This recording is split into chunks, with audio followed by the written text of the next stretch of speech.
हमने इससे पिछले लेक्चर में पढ़ा था कि पेरिएपिकल जो सर्जरी उसका एल्गोरिदम क्या है, मतलब हम उसको कब कब कैसे कैसे करते हैं, वो सारा चीज़ उसमें एक्सप्लेन कर दिया। अब हमने देखना है कि पेरिएपिकल सर्जरी में बेसिक स्टेप्स क्या होते हैं, उनके अंदर क्या क्या होता है, और फिर उनकी इंडिकेशंस क्या है और उनकी कॉन्ट्रा इंडिकेशंस क्या हैं। तो सबसे पहले उसने पेरिएपिकल सर्जरी के बारे में बताया कि आपका बेसिकली जो है वो सिम्टम्स को एलिमिनेट करने के लिए, जैसे कि हमने उसमें भी सिम्टम्स पढ़ी, तो पेन के साथ था तो ठीक है, साइनस ट्रैक था,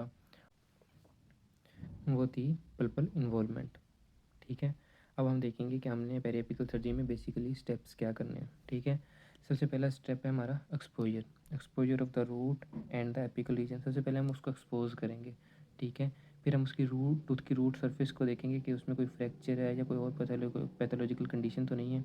ठीक है, पहले उनको अच्छे से एक्सप्लोर करेंगे। ठीक है, क्योंकि जब तक आप एक चीज़ को सही से एक्सप्लोर नहीं करोगे तो आप उसको ट्रीट कैसे करोगे। ठीक है, तो सबसे पहले आप एक चीज़ को एक्सपोजर है, ठीक है, आपका एक्सेस वहाँ तक अच्छा होगा। ठीक है, एक्सपोजर होगा, फिर आप उसको एक्सप्लोर करोगे कि क्या क्या कंडीशन है, देन आप फर्दर स्टेप की तरफ जाओगे।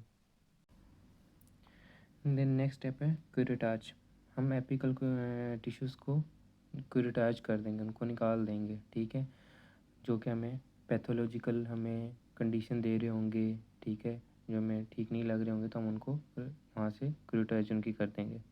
ठीक है, देन हम रूट एपिक्स को रिसेक्ट कर देंगे। ये फर्दर आगे हम डिटेल पढ़ेंगे, बट ये द बेसिक स्टेप है कि हम क्या करते क्या क्या। फिर हम उसी एपिकल रीजन को फिर उनकी प्रेप करेंगे। ठीक है, टिप्स के साथ, अल्ट्रासोनिक टिप के साथ। ठीक है, और देन हम वहाँ पे अब हमने रिसेक्शन कर दी तो वहाँ पे हमने कोई मटेरियल भी डालना होगा, क्योंकि हम खाली जगह तो छोड़ नहीं सकते, तो वहाँ पे रेट्रोग्रेड फीलिंग करेंगे। ठीक है, देन आफ्टर हम फीलिंग के बाद हम क्या करेंगे, हम उस फ्लैप को क्लोज़ कर देंगे। ठीक है, ताकि हम उसको हील किया जा सके और जो जंजाइवा रिसेशन है उसको कम किया जा सके। ठीक है, देन इंडिकेशंस आ जाती हैं कि किन किन कंडीशन में हमें पेरिएपिकल सर्जरी की तरफ ही जाना चाहिए। ठीक है, जैसे कि कोई एनाटॉमिकल प्रॉब्लम्स आ रही हैं, ठीक है, जो कि हमें मुकम्मल ऑब्जर्वेशन नहीं करने दे रही, डिब्राइटमेंट नहीं करने दे रही, क्योंकि जब तक हम एक लीजन को सही से रिमूव नहीं करेंगे, उसको ट्रीट नहीं करेंगे, तब तक उसको ट्रीट करने का इस तरह कोई फ़ायदा नहीं है। ठीक है, जब तक उसकी कंप्लीट डेवलपमेंट नहीं हो जाएगी, तब तक उसको ट्रीट करने का कोई फ़ायदा नहीं है। तो बेसिकली हम उससे उसको बचने के लिए हम पेरिएपिकल सर्जरी को प्रेफर करते हैं। इसी तरह कोई रेस्टोरेटिव कंसिडरेशंस हैं, ठीक है, मतलब वो पहले ही उसकी फीलिंग हुई है, उसके ऊपर क्राउन लगा हुआ है, तो बजाय ये कि हम क्राउन को रिमूव करें, फीलिंग को रिमूव करें, सबको रिमूव करने के बाद हम एंड पर जाएं, एपिकल रीजन में जाएं, वहाँ से उसको रीच करें, उससे बेहतर यही कि हम पेरिएपिकल रीजन में जाएं और वहाँ से सर्जिकली उसको ट्रीट कर दें। इसी तरह हॉरिजॉन्टल रूट फ्रैक्चर है, वो भी एक इंडिकेशन है जब आपकी एपिकल नेक्रोसिस हो चुकी होती है। ठीक है, तो उस डेड पार्ट को आप मूव कर देते हैं, क्योंकि हॉरिजॉन्टल में आपका जो अपर पार्ट है, तो वो तो अगर आपका ठीक है तो हम उसको बचाने के लिए हम पेरिएपिकल रीजन से ही उसको ट्रीट करेंगे और वहाँ से सर्जरी करेंगे। देन हम देखते हैं कि कोई प्रोसीजर एरर से बचने के लिए, जैसे कि हमें ओपनिंग के दौरान कोई इशू हो सकता है, शेपिंग के दौरान हो सकता है, ऑब्जर्वेशन के अंदर कोई इशू हो सकता है। ठीक है, प्री ऑप्चर एरर आ सकते हैं, पोस्ट ऑप्चर एरर आ सकते हैं, तो इन सब एरर से बचने के लिए भी हम पेरिएपिकल सर्जरी को प्रेफर करते हैं। ठीक है, और अगर कोई पेरिएपिकल लीजन जो है वो बहुत ही लार्ज है, एपिकल रीजन में पड़ा हुआ है, ठीक है, जो कि आरसीसी से ट्रीट नहीं हो सकता, उस केस में भी हम पेरिएपिकल सर्जरी को प्रेफर करेंगे। तो ये कुछ इंडिकेशंस हैं, ठीक है, जिनमें हम देखेंगे कि क्या क्या हो।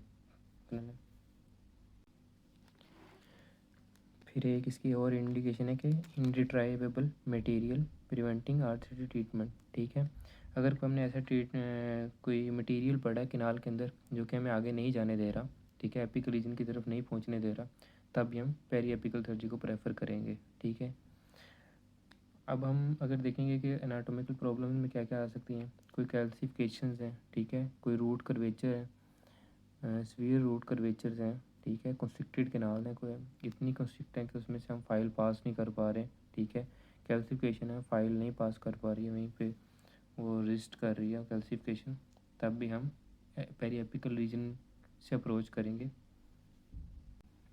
सो अदर इसकी इंडिकेशन यही है कि रेस्टोरेटिव कंसिडरेशन को भी हम देखेंगे।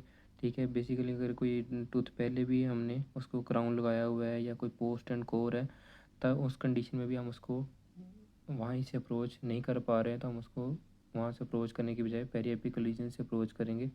ठीक है, ताकि जो हमने फीलिंग की है, जो जो क्राउन हमने लगाया है या जो पोस्ट कोर हमने बिल्डअप किया हुआ है, वो डिस्टर्ब ना हो। बस हम जो लास्ट एपिकल रीजन में लीजन है उसी को इजीली रिमूव करें और हम उसको ट्रीट कर दें, और हम उस तरह उसको सेव कर लें उस टूथ को। इसी तरह हॉरिजॉन्टल रूट फ्रैक्चर है, उसको भी हम कोरोनल अप्रोच से ट्रीट नहीं कर पाते हैं, तो हम एपिकल सेगमेंट को एपी सर्जिकली ही ट्रीट करते हैं।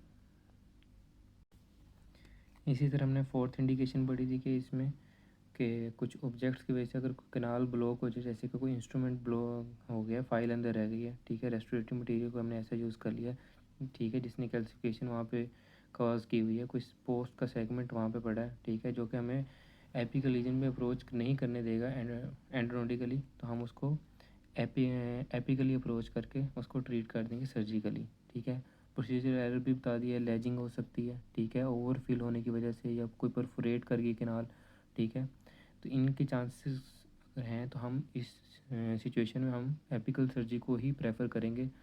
ठीक है, अगर चांसेस ज़्यादा हैं, कंस्ट्रिक्टेड कैनाल्स हैं, ठीक है, वेरी सीवियर कर्वेचर्स हैं कैनाल्स के, तो हम नहीं प्रेफर करेंगे इन प्रोसीजर्स को, हम एंडोडोंटिक सर्जरी की तरफ ही जाएंगे। ठीक है, देन द लास्ट वन, इसकी इंडिकेशन यही है कि जब बहुत ज़्यादा लीजन नीचे बढ़ा है, ठीक है, कंडीशन पैथोलॉजिकल कंडीशन बहुत हद तक ख़राब हो चुकी है एपिकल लीजन में, तो ये हम उसको एपिकली अप्रोच करेंगे, उसकी डिकम्प्रेशन करेंगे, ठीक है, उसको कोरिटाइज करेंगे, ठीक है, रिसेक्ट करके रेट्रोग्रेड फीलिंग करने के बाद हम उसको दोबारा से फ्लैप डिज़ाइन को सुचर कर देंगे।